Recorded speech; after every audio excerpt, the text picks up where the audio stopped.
Kung paano ikabit itong tinat, kasi titinat natin itong takip ng ginawa nating box. Ito ang ginagamit natin tinat mga boss, 6mm. Yan. Tapos ang talim naman mga boss na gagamitin, bali isukat mo lang siya dito. Yan, igaganon mo lang siya na singlaki sila o di kaya medyo maliit yung talim na gagamitin pang butas. Yan, singlaki na sila. Kaya ito gagamitin natin.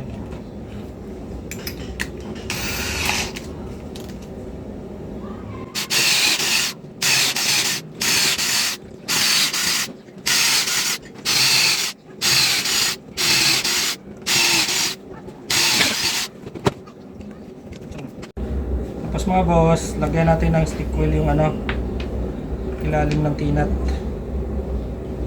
Pwede ito mga boss, stick wheel. Pwede din epoxy. Panglagay.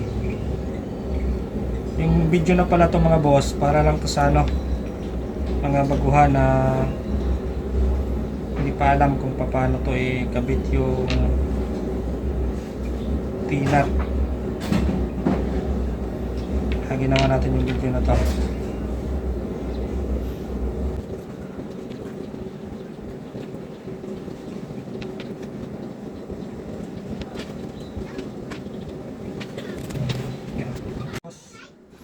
Yan mga boss, ikakabit na natin siya. Bali, isusuksok lang pala yan mga boss dun sa butas na ginawa natin. Tapos pukpukin.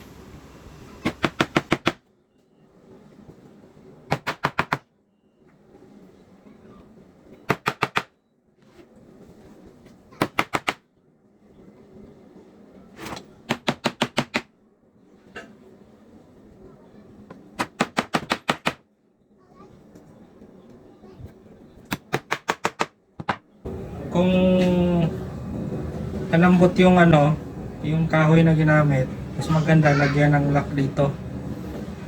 Lagyan mo ng screw, di kaya yung unil na nilalagay sa wire pang ipit, pwede mo ilagay dyan pag malambot yung materyales na kahoy. Pero katulad nito matigas, no need na yon ilagay kasi kapit na yan.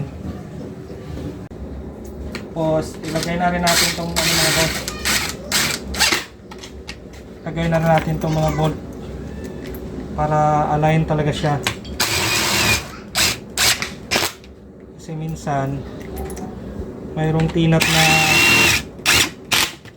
may diferensya. Para dito pa lang mapansin na natin, hindi yung na siya pinturahan, saka na natin mapansin na may diferensya yung ibang tinat. Kaya hirap ang palit nun. Ganito, mapansin mo na siya may diferensya yung tinat, pwede mo siya mapalitan agad. Saka maganda talaga itong nilalagyan mo na ng bolt para align siya, tapos dikit na dikit yung tinat sa likod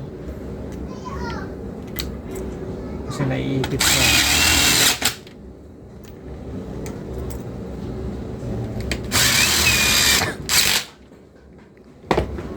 Yung mga boss, ganyan lang kabilis